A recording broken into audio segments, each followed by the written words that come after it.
प्रिय मित्र, अॼु जे सची ॻाल्हि कार्यक्रम में पां पवित्र ग्रंथ बाइबल में जा यसाया प्रबोधक जो पुस्तक तंहिंजो 53 अध्याय जी चौथी कलमનું અભ્યાસ અગિયા કરીंदासीं। यसाया जो 53 અધ્યાય પ્રભુ ઈસુ જે જન્મ અગાઉ આશરે 800 વર્ષ અગાઉ ઉની જે મરણ વિશે जी ભવિષ્યવાણી જાહેર કરી હતી। હે મરણ પાપી માનવલા તારણ સાધક મરણ वो ने तहला ईश्वर समय जो पर्दो फाड़ी पाके भूतकाल में भविष्यला कोरो क्यों हो वो बताएला मंगे था। पाला प्रभु यीशु जो मरण भूतकाल है। यसाया जो 53 अध्याय फक्त प्रभु यीशु ख्रिस्त जे मरण विषे ज न पण उनी जे पुनरागमन विषे पण भविष्य विषे भविष्यवाणी करे तो वो पाके जणाइए था। तो सुनो यसाया प्रबोधक जो पुस्तक 53 अध्याय ने चौथी कलम हिते लिखल है क नकी उनी पंहिंजा दर्द पंड मथे रखियो हुयो ने पंहिंजा दुख भोगव्यो हुयो पण पाता उनी के हणायेलो देव थी मार खाधेलो ने पीड़ित थयेलो मन्यो।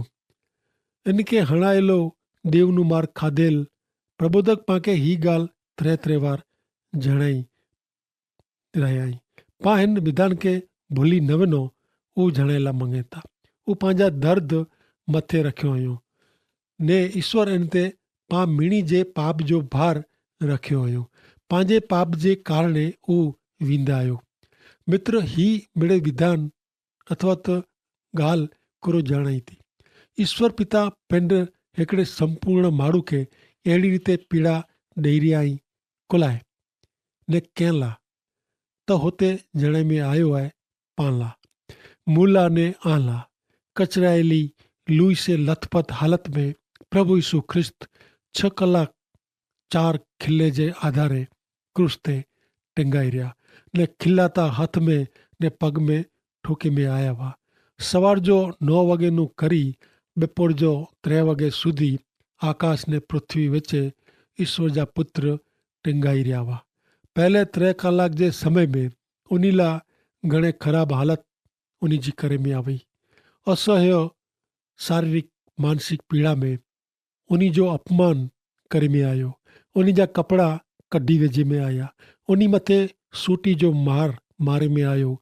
लोग उनी जे मौते थुकिया। प्रभु यीशु ख्रिस्त जो घणे भयंकर रीते धिक्कार ने तिरस्कार करे में आयो। उनी ते फिटकार वर्षाए में आयो।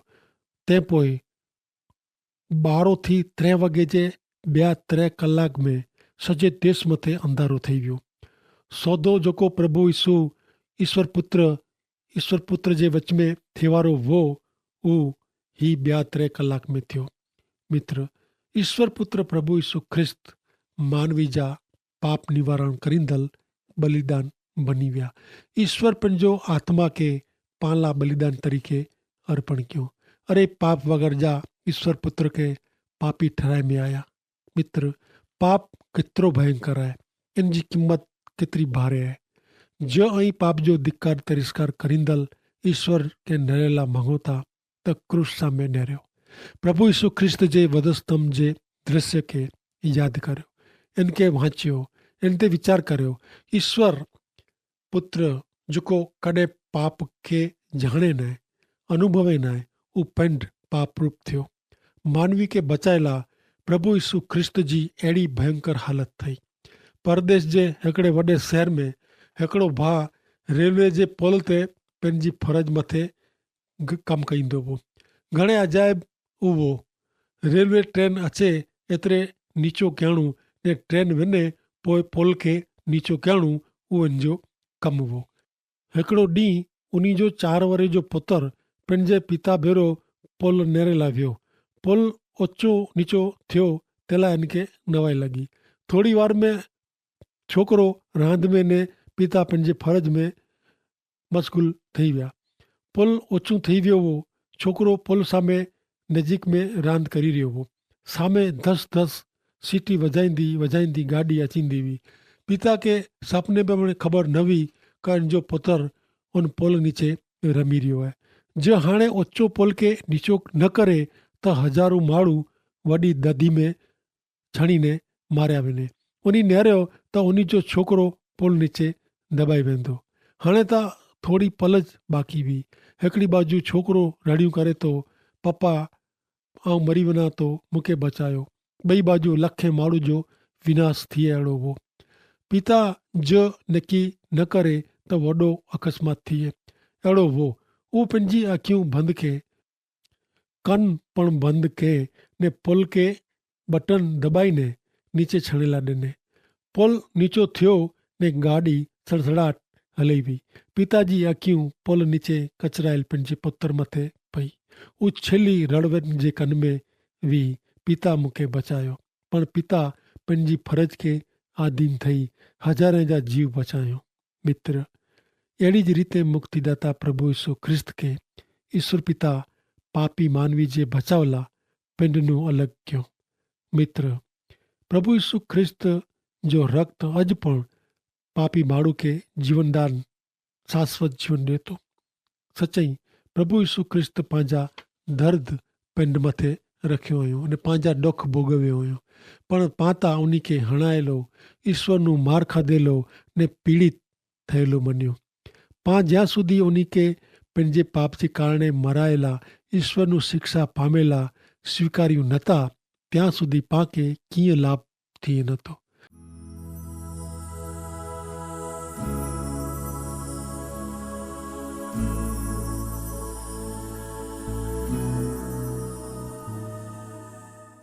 यसाया जो पुस्तक 53 अध्याय 5 થી 8 कलम। पण पंहिंजे अपराध जे कारणे उहो विंधायो, पंहिंजे पाप जे कारणे उहो कचरायो। पाके शांति करायला इनके शिक्षा थई ने इन जे चाबुक जे बठे से पाके सजापणो मिलियो। पा मेड़े घेटे वारे जी भटकी विया आहियूं। हर एक पिन जे मार्गे वरी वियो आहे ने यहोवा देव इन ते पंहिंजे मीणी जे पाप जो भार रखियो आहियूं। 5वीं कलम में जणाए प्रमाणे जगवदारक प्रभु यीशु ख्रिस्त पाला विंधाया, उन्हीं जा बॉय हथ विंधाया ने छेवटे भाले से कोख विंधे में आवई। पंहिंजे पाप जे कारणे उ कचराया ने पाके शांति मिले तेला उन्हीं के शिक्षा थई। इन जे गाजे भट्टे से पाके साजापणो मिलियो है। ही गाल सुनीने आके सवाल थिए क कोरे में जा साजापणो मिलियो, क्यों रोग हुओ? कोरो पाके शारीरिक रीते सजा करे में आया? त हिन सवाल जो जवाब पवित्र बाइबल में संत पीतर जे पहले पत्र जे 2 अध्याय जी 24वीं कलम में जणाइए था। सुनो उकुर था, ख्रिस्त क्रूस ते पंहिंजे शरीर ते पंहिंजा पाप पिंड मथे रखियो, जेथी पाप विषे मरो ने ईश्वर साथे सीधे संबंध जो जीवन गारियूं। मित्र, प्रभु यीशु ख्रिस्त पंहिंजे पाप ने अपराध में जा पाके साजा कईं था। यसाया 5वीं कलम में मित्र अइयां जो ना रखो ने उन वचन के वाचियो। होते पंहिंजा शब्द जे बदले मुंहिंजो शब्द वापरियो, तॾहिं उहो संदेश घणे चोखो थींदो। मुंहिंजो प्रभु यीशु ख्रिस्त मुक्तिदाता मुंहिंजे पाप जे गुने जे कारणे विंधाया, कचराया ने मूंखे शांति मिले तंहिं लाइ उन खे शिक्षा थई। मित्र, प्रभु यीशु ख्रिस्त क्रूस ते मुझे ने आजे पाप जो पूरो दंड सजा भरपाई कयो हुयो। इन अगाऊ कॾहिं कोई पण पाप जी शिक्षा चुकवे न, हिन पुठियां पण कोई क़ीमत चुकवे जी आहे न। हाणे पाप लाइ कोई ॿी व्यवस्था ईश्वर कयो न हुयो। मुक्तिदाता प्रभु यीशु ख्रिस्त सजी मानव जात लाइ हर एक व्यक्ति लाइ पूरा भरपाई करी ॾिनो हुयो। हाणे पाके साजा करे में अचनि था। पृथ्वी पर जे अमुक रोग जो कोई उपाय ज न आहे, कारण इन जी दवा का रसी अना सुधाणी न आहे। पण मानव पाप निवारण लाइ हिकिड़ो मात्र उपाय आहे, उहो आहे ईश्वर पुत्र प्रभु यीशु ख्रिस्त जो रक्त।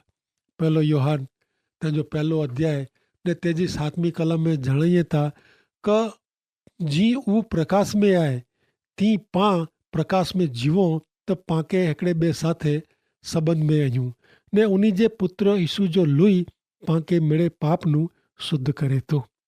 मित्र, जी ऊ प्रकाश में आए ती पां जो प्रकाश में एतिरे का अजवारे में जीवो त पांखे हिकिड़े ॿिए साथे संबंध में आहियूं ने पाण हिकिड़े ॿिए साथे संबंध रखूं था ने उन जे पुत्र यीशु जो लोही पांखे मिड़े पाप नूं शुद्ध करे थो। हाणे वरी अॻियां यसाया जो 53 अध्याय ने 6 कलम में कुरो लखल आहे, पाण मेड़े घेटे वारे जी भटकी विया आहियूं, मेड़े कोई पण बाक़ी न आहे, हिकिड़ी व्यक्ति पण बाक़ी न आहे। मित्र, मानवी जो मूल सवाल कुरो आहे, मानवी जी मंझवण समस्या कई आहे, पाण मेड़े ईश्वर नूं भटकी विया आहियूं। माण्हू ईश्वर जो मार्ग छॾीने पंहिंजे मार्गे वरी वियो आहे ने भटकी वियो आहे। तारण मुक्ति जो, पाप माफ़ी जो हिकिड़ो मात्र मार्ग प्रभु यीशु ख्रिस्त ई। पर माण्हू पंहिंजी बुद्धि से ने खोटी दलील से अहिड़ो चयो क मेड़े मार्ग ईश्वर वटि कोठी वञे था। मित्र, मेड़े ज मार्ग ईश्वर वटि कोठी वञे नथा, पण पांखे सचे ईश्वर नूं छेटा खणी वञे था। पाप जी भयंकर असर माण्हू खे खोटो बोलंदे ने छेतरींदड़ करी विझे थो। माण्हू आत्मसंतोष ने आत्मवंचना करींदे पंहिंजे खोटे मार्ग खे पण सचो मञे थो। तंहिं पोइ भ्रष्ट मार्ग में वञी ने अनिति कम करीने सचे ईश्वर जे बदिले काल्पनिक ईश्वर खे भजीने अहिड़ो मञे थो क उहो सचे ईश्वर जो भजन करे थो। ना मित्र, ना, ही वास्तविकता न आहे, ही हक़ीक़त न आहे। हक़ीक़त उहा आहे, नीति वचन जो पुस्तक 14 अध्याय ने 2 कलम में लिखल आहे क हिकिड़ो अहिड़ो मार्ग आहे जेको माण्हू खे ठीकु लॻे थो, पण इन जो परिणाम मौत जो मार्ग आहे। माण्हू जा मार्ग, माण्हू जा वीचार ईश्वर जे वीचार नूं अलॻि आहिनि। ईश्वर वटि वञण जो हिकिड़ो मात्र मार्ग ईश्वर पुत्र प्रभु यीशु ख्रिस्त ई। कारण पंहिंजे पाप जी क़ीमत पूरी चुकवींदड़ प्रभु यीशु ख्रिस्त ई। तंहिं लाइ ईश्वर पंहिंजे पुत्र जे पवित्र शुद्ध रक्त में पंहिंजे पाप जी माफ़ी तैयार रखियो हुयो। अॼु पाण लाइ ईश्वर तरफ़ से पाप जी माफ़ी, शाश्वत जीवन जी भेंट ईश्वर तैयार रखियो हुयो। तंहिं लाइ विश्वास जे हथ से स्वीकारी गिनो। मित्र, जॾहिं ईश्वर पंहिंजे पाण लाइ पाप निवारण ने आनंद जीवन जी व्यवस्था कई था, तॾहिं जेको वास्तविकता न आहे, शक्य न आहे, अहिड़ा स्वप्रयत्न क ॿई अवास्तविकता मथे खोलाए आधार रखियो खपे। यसाया 53 अध्याय 7 थी 9 कलम सुणो। इन ते जुलम गुज़ारे में आयो त पण हू नम्र थई मों खोले न, हलवान वध करेला कोठी वञे में अचे थो, इन जहिड़ो ने घेटी पंहिंजे कतरींदल वटि मूंगी रहती, उन जहिड़ो उहो उता पंहिंजो मों खोले ज न। जुलम से ने न्याय चुकादे से इनखे कोठी वञे में आयो। इन जी पेढी जे माण्हूअ में जा केर वीचार के क मुंहिंजे लोक जे अपराध जे कारण इन ते मार पियो ने इनखे जहिड़े माण्हूअ जी धरती में जा मारी विझे में आयो। इन जी क़बर मूंढे बेरी निकी करेली हुई ने इन जे मरण अवस्था में हू द्रव्यवान भेरो हो। एतिरे लाइ क हू अपकार के न वे ने इन जे मुंहं में कपट न हो। मित्र, जॾहिं ईश्वर पुत्र प्रभु यीशु ख्रिस्त खे जेको शारीरिक त्रास ने पीड़ा ॾिनी में आवई, तॾहिं उन मूंगे मों मिड़े सहन कयो ने ॿिए शब्द में मुंहिंजा ने आजे पाप जी सजा भोगवियो। छाता हिकिड़ो शब्द पण उचारियो न, कच कच कयो न। हिकिड़ी न्याय निर्दोष व्यक्ति, कोरो पापी भूंडी व्यक्ति ला अहिड़ी सजा भोगवे खरी। ईश्वर भक्त संत पाउल रोमन के लखल पत्र 5 अध्याय तंहिंजी 6 में जणाइए था क पां ना निरादर वा ईश्वर जे ठरावियल टाइम ते ख्रिस्त अधर्मी ला मरिया। ईता न्याय व्यक्ति ला कोई मरेला तैयार थिए उज मुश्किल लगे तो, छता धारियो क खासी व्यक्ति जे बदले ता कोई मरे जी हिम्मत वताई। पर ईश्वर पाते केतिरो अपार प्रेम कयो हुयो। कारण पां जॾहिं पापी हुआ, अहिड़े संजोग में ख्रिस्त पां ला मरिया। उन जे मरण जे कारण हाणे पां ईश्वर साथे सीधे संबंध में आया आहियूं। त पोइ हू पांखे ईश्वर जे कोप नूं बचाईंदा, उहो केतिरो ख़ातिरी वारो आहे। पां ईश्वर जे दुश्मन हुआ, पण ईश्वर जे पुत्र जे मरण से पांखे उन जा मित्र बनाए में आया आहियूं। हाणे पां ईश्वर जा मित्र बनिया आहियूं। तंहिं लाइ ख्रिस्त जे जीवन से बची वेंदासीं, उहो केतिरो ख़ातिरी वारो आहे। यसाया जो पुस्तक 53 अध्याय 2-12 कलमों। तो पण ईश्वर जी मर्जी इनके कचरे जीवी ऊ उन्हीं के डोखी क्यों इन जे आत्मा जो दोसार पण थींदो तॾहिं ऊ पंहिंजा संतान नेरींदा ऊ दीर्घायु थींदा ने इन जे हथे यहोवा देव जो हेतु सफल थींदो। इनके पंहिंजे आत्मा जे दुख जो फल नेरीने संतोष थींदो। मुंहिंजो न्यायी सेवक पंहिंजे ज्ञान से घणे के न्यायी ठहिराईंदो ने उन्हीं जा गुनाह अपराध पिंड मथे गिनंदो। तंहिं लाइ आऊं महान पुरुष भेरो भाग वेची ॾींदो ने पराक्रमी साथे ऊ लूंट वेचींदो। कारण इन ते ऊ पंहिंजो आत्मा मरण थिए ત્યાં સુધી રેડી ॾिनो। ऊ अपराधीअ में लेखाणो पण उता घणे जा पाप मथे रखे ने अपराधीअ लाइ मध्यस्थी के। पवित्र बाइबल में झूने टाइम में एतिरे का यहूदी रीत प्रमाणे यहूदी लोग पाप ला प्राणीअ जो बलिदान करींदा हुआ। इनसे ईश्वर उन्हीं के पाप जी माफ़ी ॾींदा हुआ ने वो प्राणी का पखी शुद्ध ने खोड़ खापण वग़ैरह जो हुअणु खपे। बाइबल प्रमाणे शुद्ध प्राणी एतिरे जनावर का प्राणी जेको वागोरींदो वे ने जंहिंजे पग जी खरी फाटल वे ऊ शुद्ध पण फक्त पग जी खरी फाटल वे पण जो वागोरे न त वो बलिदान माटे न हले ने एड़ी ज रीते जो पग जी खरी फाटल न वे त पण न हले ने प्राणीअ जे लुई से न पण पाके ईश्वर पुत्र प्रभु यीशु ख्रिस्त जे पवित्र रक्त से पाप जी माफ़ी मिले एड़ी व्यवस्था ईश्वर क्यों। हिब्रू के पत्र 9 अध्याय ने 5 થી 28वीं कलम में लखल है कि यहूदी प्रमुख यज्ञकार पवित्र स्थान में हरेक वरे प्राणीअ जे रक्त साथे प्रवेश कईए था पण ख्रिस्त पंहिंजो अर्पण करेला घणे वार प्रवेश क्यों न।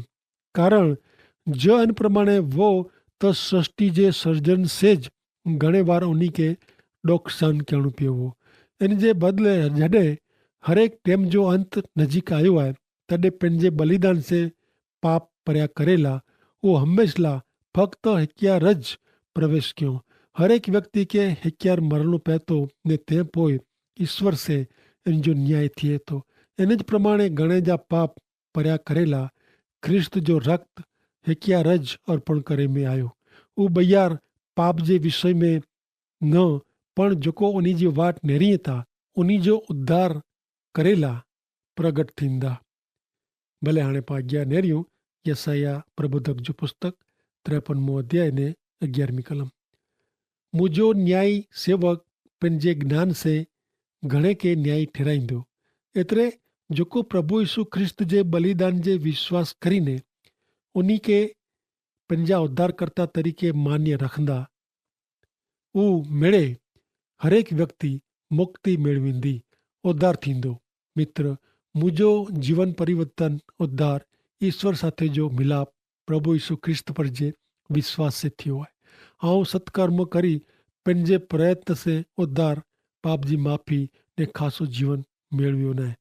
प्रभु यीशु ख्रिस्त ज हिन पृथ्वी ते आया नवा त पापी मानवी ला मरिया नवा त उन्हीं जे पाप निवारण जे कम ते जो आऊं विश्वास रखियो नवो त मूला कोई ज आशा न हुई। प्रभु यीशु ख्रिस्त मूं वती पंहिंजो जीव क्रूस ते ॾेई ॾिनो पण मूंखे जीवन मिलियो। मित्र ही कहिड़ी अजाइब जहिड़ी ॻाल्हि चवाजे। मित्र प्रभु यीशु ख्रिस्त माण्हू ने ईश्वर विच जे मध्यस्थ बनिया अजज ऐं प्रभु यीशु ख्रिस्त आजे पूरे दिल से पूरे विश्वास से उन्हीं के आजा तारींदल मुक्तिदाता तरीके स्वीकार्यो था तो जरूर ऐं अजज ईश्वर साथे सीधे संबंध में अची सको था। पण जरूर है हृदय से स्वीकारे जा ने सच्चाई से विश्वास से उन्हीं को स्वीकार करे जा। पांच जॾहिं पंहिंजा पाप ईश्वर वटि क़बूल कयूं था तो ईश्वर पिता पंहिंजा पाप माफ़ कयूं था ने पंहिंजे मेड़े पाप गुनहनु पाके मुक्त कयूं था ने पाके पंहिंजे ईश्वर पिता जा बालक जो अधिकार पण ॾिए था। पण ज़रूर है पाके सच्चे दिल से पंहिंजा पाप प्रभु यीशु वटि क़बूल करे जी ने उन्हीं के पंहिंजा मुक्तिदाता तरीके स्वीकारे जी। कारण जॾहिं कोई पण व्यक्ति प्रभु यीशु ख्रिस्त में अचे तो तॾहिं हू नई उत्पत्ति बनी वञे थो, नवो माण्हू बनी वञे थो। पण ज़रूरु आहे इन खे सचे दिलि से ईश्वर खे पंहिंजा मुक्तिदाता तरीक़े स्वीकारे छी। अचो पाण हाणे अॻियां वधूं। यसाया पुस्तक जे 53 अध्याय जी 4 थी 6 कलम सुणो। हिते लिखियलु आहे क नकी हू पंहिंजा दर्द पिंड ते रखियो हुयो ने पंहिंजा ॾुख वेठियो हुयो, पण पां त हिन खे हणायलो, देवनू मार खाधेलो ने पीड़ित थियलो मञियो, पण पंहिंजे पाप जे कारणे विंदायो, पंहिंजे अपराध जे कारणे कचरायो। पांखे शांति मिले तंहिं लाइ तंहिंखे शिक्षा थई। इनखे चाबुक जा जेको बठा पिया तंहिंसे पांखे साजापणो मिलियो आहे। पां मेड़े घेंटे वारे जी भटकी विया आहियूं। हरेक पिंड पिंड जे मार्गे वरी वियो आहे ने यहोवा ईश्वर उन ते पंहिंजे मिणी जे पाप जो भार रखियो हुयो। मित्र, ईश्वर दुनिया जी हरेक व्यक्ति लाइ भार सहन कयो हुयो, मार सहन कयो हुयो ने तारण जो मार्ग पण तैयार कयो हुयो। पण ज़रूरु आहे व्यक्ति खे प्रभु यीशु ख्रिस्त खे सचे दिल से स्वीकारीने तारण जो स्वीकार करे छी। ईश्वर पिता खे आशीष ॾियो। आमीन।